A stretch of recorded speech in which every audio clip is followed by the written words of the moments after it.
Well, I'm very happy to be here. My name is Russell Targ, and I'm a physicist, and it's my great pleasure to tell you about the remarkable work we did at Stanford Research Institute investigating psychic abilities. We did that for the CIA, Defense Intelligence Agency, NASA, and many, many other intelligence agencies, part of the U.S. government intelligence system. I got into all this as a childhood magician, standing on the stage in New York doing mental magic. And I had the experience from time to time of having a direct perception of something in the life stream of the person whose mind I was pretending to read, or whose fortune I was pretending to tell. So I was not a real psychic. I was just a kid doing magic. But I've now talked to people like Kreskin and Melbourne Christopher, and they said, oh yes, every professional magician knows that from time to time you're given some material, and you can then supplement your magic trick with whatever ESP comes to you. And there are many magicians who do that, as we know. But I was not doing magic for the CIA, because as we know, the CIA is not easily amused, and we were trying to do the real thing for them. The work we did at SRI involved things like finding a downed Russian airplane in North Africa with code books on it, locating a kidnapped American general in northern Italy, looking into a Soviet weapons factory in Soviet Siberia, describing the construction of a huge Soviet submarine in northern Russia. And we even looked at on a Chinese atomic bomb test 3 days before it was scheduled to go off, and described correctly that it was going to fail. So we did quite a lot of useful things for the government during our 23-year program. The ability we're talking about is a natural psychic ability that we all have, in spite of what you may have heard to the contrary. People can quiet their mind and describe and experience what's happening in a distant place or in the future. And this has been talked about for thousands of years. Buddhists have a vast lore about what this is and how to do it and why it's desirable. And I'll try and talk about that later. The ability allows you to quiet your mind and describe and experience what's happening in the future. And you can do that independent of the distance. The most interesting thing that we found as physicists is that it's no harder to describe what's happening in Soviet Siberia 6,000 miles away than it is for you to describe the funny object I have in my pocket. 6,000 miles away does not decrease the accuracy or the reliability as compared with something nearby. Looking into the distance is no harder than looking at a contemporaneous event, and that's why this is called a non-local perception. Not quantum mechanical particularly. It pertains to the fact that we live in a non-local space-time described as scientifically most recently by Schrödinger in the 1920s and then proved in the 1970s and 1980s. So the idea of non-local connections is not new age. This is accepted in the physical community. The hottest topic in modern physics is exploring non-locality. It was described originally by the Buddhists 2,000 years ago, but modern physics has finally caught up. The leaders of the program that we had at SRI are all physicists. The physicists are taking over what used to be called parapsychology. The three leaders of the program were myself and Hal Puthoff, who are both laser physicists, and Ed May, who is a nuclear physicist. And we were eager that our scientific friends would not think that we'd gone off the rails into ESP research, so we made sure that we published everything we did, all of our experiments, in the world's most prestigious journals where we would normally publish our science. So we published our work in the Proceedings of the Institute of Electrical Engineers, the American Association for the Advancement of Science, the American Institute of Physics, and Nature magazine. So this is not, I just want to emphasize that at the time we were doing this work, this was mainstream, written up in the New York Times, published in the premier journals in the world. And I want to give you an idea of where I was when this all began. In the 1960s, I was a hardcore laser guy. And here I'm standing in front of a 1,000-watt carbon dioxide laser at my most mavericky self. I'm trying to convince the government that I indeed had 1,000 watts coming out of this 1-meter package. And you see how we've got a little meter bar there. Government thought it's impossible because their lasers were 100 times bigger than mine. So I had 1,000 watts over something a meter long. They thought that is impossible. So it's like a reprise of what I was going to do 10 years later, trying to convince the government that some other impossible thing actually happened. So in this case, the idea is that I have a big fire brick. I'm going to drill a hole right through it and then hand the skeptical government scientists this big brick with a red-hot hole right drilled through it, and I'll ask them, do you want fries with that? And eventually they supported our program. They couldn't deny the fire brick with a hole. Today we would consider that kind of thing a paranormal object. There's no way to create a red-hot hole with a fire brick because it's not flammable. So that's what I had done. That was my career. I've been in laser. I was a laser pioneer. I was working with lasers many years before there were any lasers. So this was the outgrowth of my earliest studies in graduate school. So the question that led to my recent book, I wrote a book with a provocative subtitle, A Physicist's Proof of Psychic Abilities. And the idea is that proof is evidence so strong that you can't statistically or reasonably deny it. That's what we mean by proof. You can't prove scientific things in the laboratory the way you prove mathematical theorems. You prove things in the laboratory by piling up so much evidence that it's simply unreasonable to deny it. So here we are in our laboratory, 1973. There's Pat Price in the middle. Pat Price was one of our great, great psychics. He was police commissioner of Burbank and retired. He's playing here with an ESP teaching machine that was the basis of our first NASA program. My idea was, can you offer feedback and reinforcement and help people improve their psychic ability with a little random game where you have to guess which picture will be illuminated? The answer is yes, you can learn. And the great good news for you today is that game is now available as a free application for your iPhone. So I posted that as a little gift. It's called ESP Trainer, and you can just download it and have it on your iPhone. It'll ring a bell when you get the right answer and show you a pretty picture. So that's Pat Price. Price was an extraordinary psychic. He lived in a psychic bubble. He was an inspiration for me as to what ESP looks like in an evolved person. We were once called by the Berkeley Police Department, where Patricia Hearst was kidnapped, and they said, we're so desperate, can you help us with your ESP program? It shows how desperate they were.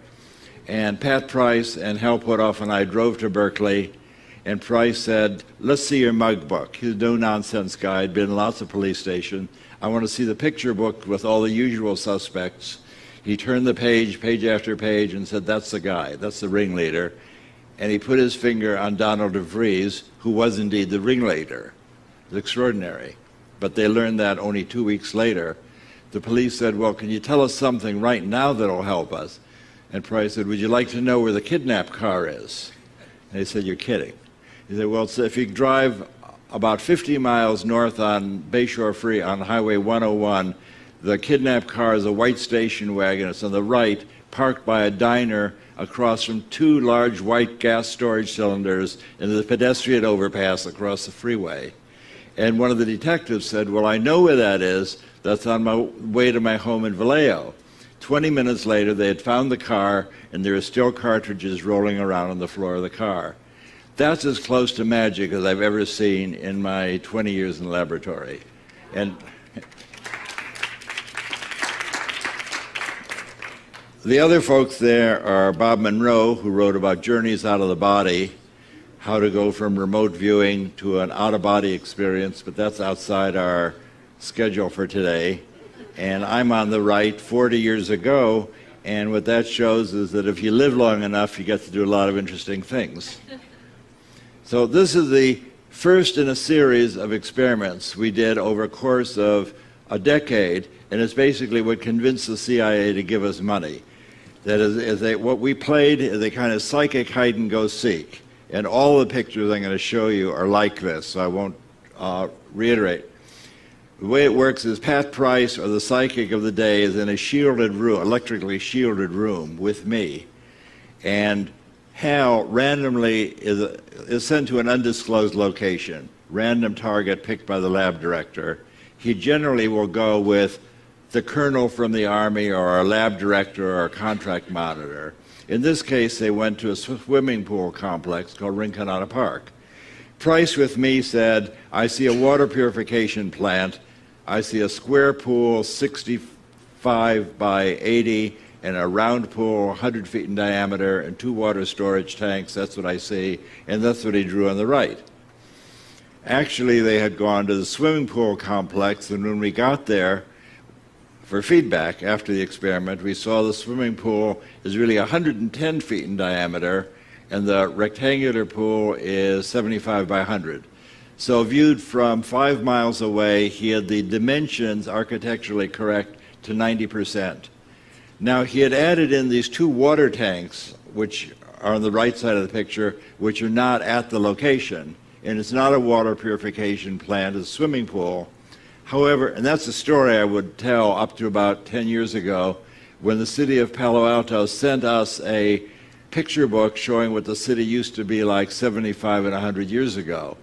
75 years, the psychic ones know what the answer is going to be already. 75 years ago, this was a water purification plant, and the tallest thing in the city of Palo Alto were the 2 water tanks I show at the top, then Price drew at the left. So what he apparently did is move his awareness 5 miles south on Middlefield Road and describe the park where the guys were hiding, and then moved his awareness 75 years back to describe the biggest thing in the city. Off my schedule, I got to tell you, he also described a National Security Agency code facility in Virginia.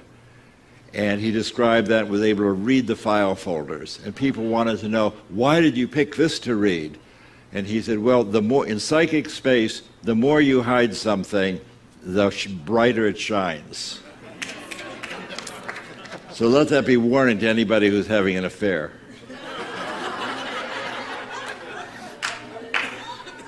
So the demonstration of ability test that we had from the CIA, John McMahon, who's head of the CIA, said to us, you guys are wasting your time looking at swimming pools and churches. We have targets that would be of national security help. Can you describe a target, and I'll send you the coordinates. So Price and I climbed back into our little shielded phone booth, and he said, well, I'm psychically laying on a building and a giant crane is rolling back and forth over my body. There's a huge crane. It has 8 wheels, 4 on either side of the building. And in this building, they're constructing a 60-foot steel sphere and they're welding it together. That all turned out to be entirely true. In fact, it was so true that after the steel sphere was verified, we then had a congressional investigation called by the House Intelligence Oversight Committee to see if there had been a security leak. This in the spirit of no good deed goes unpunished. But the Congress eventually said what we're doing is okay. We were supported by CIA and Defense Intelligence Agency and told to press on, and we pressed on for another 15 years. Another experiment that I'll show you because it's of particular interest to me is that Hal Puthoff then went to travel. I was the interviewer through all of these. My vision's very poor, as you probably caught on, so I don't drive. And Hal was always the outbound person, and I was a stay-at-home psychic travel agent working with the person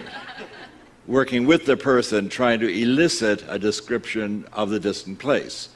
So this time, Hal was on a business and pleasure trip to Colombia, South America, and each day, Price sitting with me would describe, I see a church, I see a volcano, there's a harbor, there's a market, and on day 5 he didn't show up. So in the spirit that the show must go on, I said, well, I'll describe it. I've never done a remote viewing before, but I'd interviewed countless psychics and other visitors, so I knew the moves. So I said, well, this is Russ Targ, remote viewing with Pat Price. Price isn't here. When I close my eyes, I see something that looks like an airport on an island. There's ocean at the end of the runway. There's sand and grass on the right. There's an airport building on the left. That's what I get. And that's where he was. He was on an island airport off the coast of Colombia called San Andreas. My great coincidence of the day, as I was driving here, I was talking to the cab driver. He was from San Andreas and gave me a color photograph of the airport on the island. How's that for? This is my lucky day. I don't claim that's ESP. That's what you call a lucky day. I finally escaped from the laboratory and got to travel across country, and two other people were psychically tracking me. The first place I went was New Orleans, and no one knew, of course, where I was, and I chose my target by throwing a die on the pavement. And the die sent me to the New Orleans Superdome. So I was standing in front of the Superdome recording my coordinates. This is noon. This is Russell Targ. I'm standing in front of the Superdome. It looks like a flying saucer shining in the sun. Bad thing to say.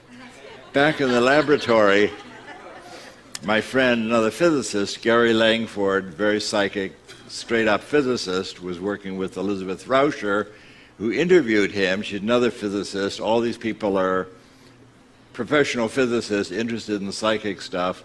Gary said, well, I have a clear picture of a circular building. It looks like a giant UFO. Do you think Russell's been abducted?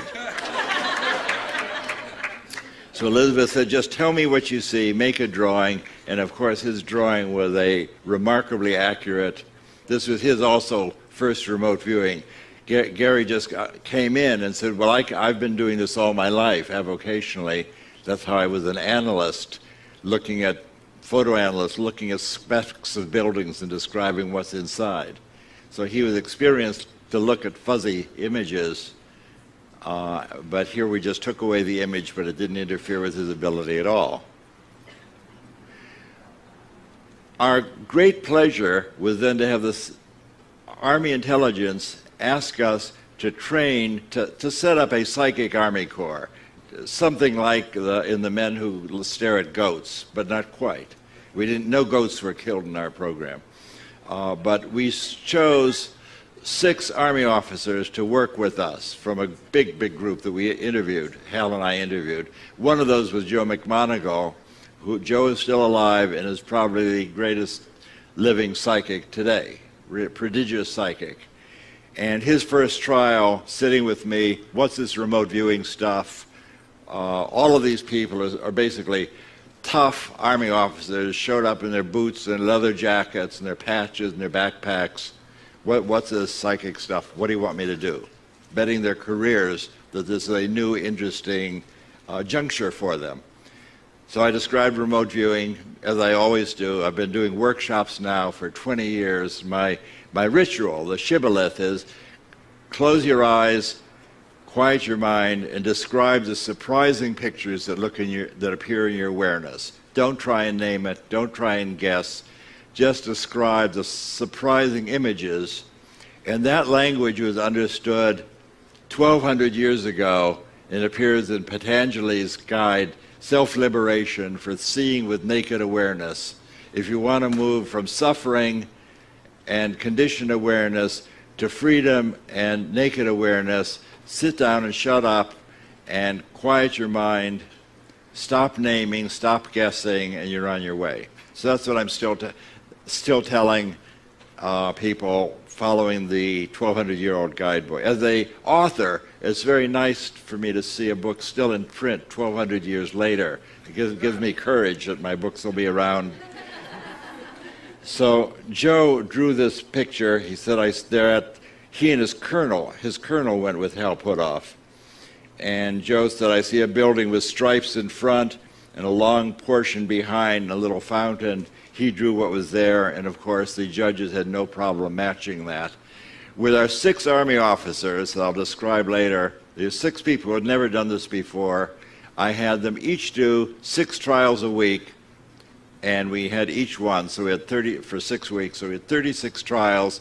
You'd expect them to get 6 first-place matches by chance. We got 19 first-place matches, and they set up the Psychic Army Corps and ran another 15 years. They had 30 people on the East Coast working in tandem with the SRI group. So this is Hella Hamid. The funny story with her, Hella's my dear friend for 2 decades before the SRI program, and they said, well, Pat Price is a fantastic psychic. Ingo Swann is the one who taught us how to do remote viewing. We want to see what a control person is. CIA said, what does an ordinary person do? Well, Hella's not exactly ordinary. She's a woman of the world, speaks many languages, professional photographer, but she thought it would be very amusing to be hired as a psychic of the various things that she had done in her life. So she came to work with us. The bottom line is she became the most proficient and most reliable person in the program for the decade, our control subject. Her first trial with me, as you catch on now, we're sitting in a shielded room. Hella says, when I close my eyes, what comes into my view is squares within squares within squares. That's what Hal Puthoff sees, and he was at a pedestrian overpass. Hella's 9 trials were even more significant than Pat Price's 9 trials.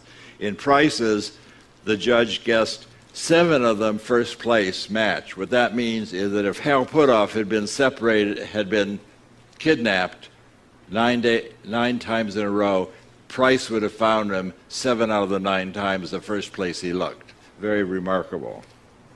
So here's Hella Hamid and Ingo Swann. Ingo taught us all how to do remote viewing. The way it worked is that Ingo taught Hal and me how to do remote viewing.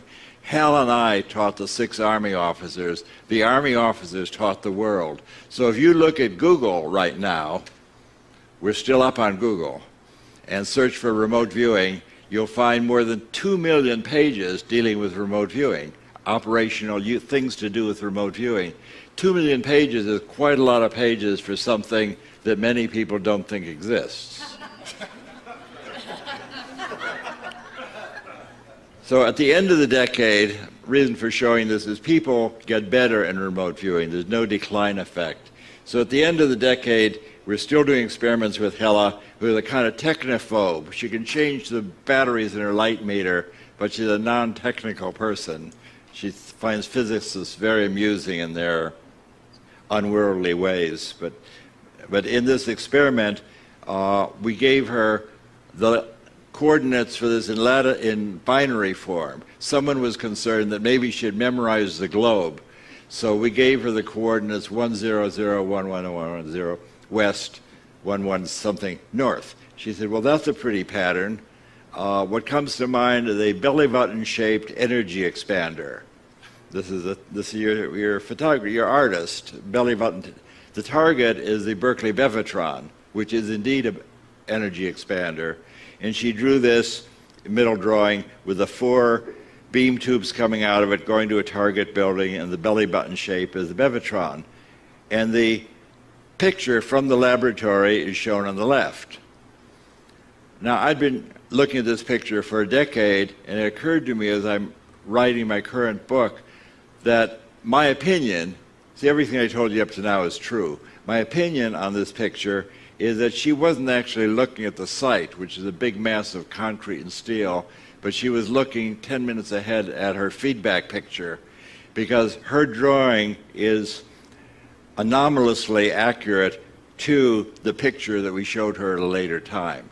So she was really cheating here. She wasn't looking at the Berkeley Bevatron. Instead, she just looked ahead a few minutes to see what we were going to show her for feedback. And in that process, she said, this is such a complicated thing. I can't grasp it. I want to make it out of clay. So this is her clay model of the Bevatron with the hole in it with a circular particle beam, 4 beam tubes in the target building, 50 miles to the north.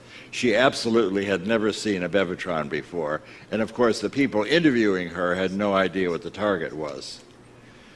So how do we evaluate these things?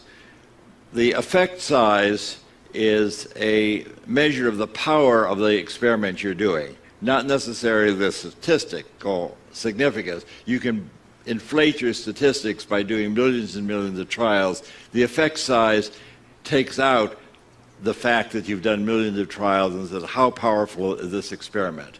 So the idea of proof is that when the government was doing tests, the NIH was doing tests to see if aspirin helped men avoid heart attacks. They did this experiment, and eventually the thing had such a large effect size, they stopped the experiment because they didn't want to deprive the poor controls of the benefit of the aspirin. Got it? The effect size was so high, they stopped the experiment.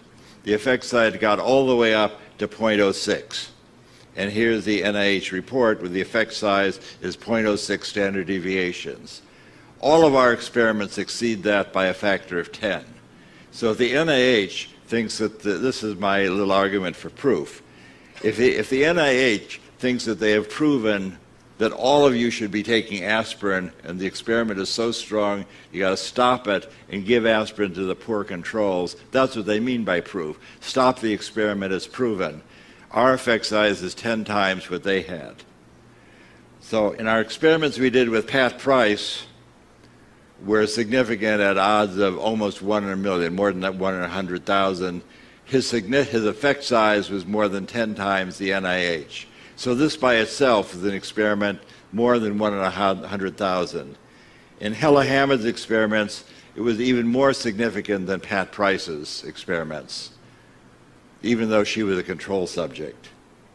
The Army people, which is sort of my pride and joy, in that we just brought in 6 guys, taught them to do remote viewing, and they did astonishingly well. Effect size, again, 10 times the aspirin experiment. And it was working with the Army people that led me on a career of doing workshopping for the past decade, traveling around, just teaching people to do remote viewing. On Google, you will find many, many people teaching you to do remote viewing. They all can teach you to do remote viewing. Remote viewing is easy to do.